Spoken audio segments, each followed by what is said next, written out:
Parang piyaya, pero hindi naman.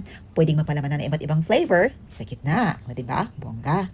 2 cups all-purpose flour, ating isif, 1 teaspoon fine salt, 2 cups water, 1 tablespoon white sugar, 1 tablespoon oil. Now let's combine the wet and dry ingredient. 1/4 cup ube halaya, 1/4 cup of the mixture, 1 tablespoon water.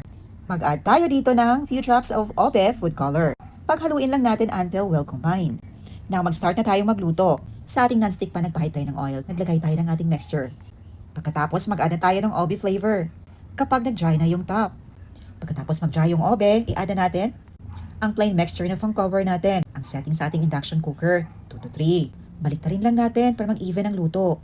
At maging golden brown ito. Ang setting sa flame natin dito is 3 para bumuka ang gitna nito. Sa paraan ng paglulutong ito, nilagyan niya ng air yung gitna para magkaroon ng butas. I-continue lang natin ang pag-ikot hanggang sa mag-golden brown ang bawat sides nito. At ito na, ready na ang ating napakasarap at malapiyayang merienda.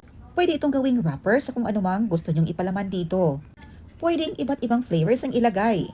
Mas bet ko to ang ganitong merienda dahil pwedeng palamanan ng iba't ibang flavor. O diba? May hole sa gitna.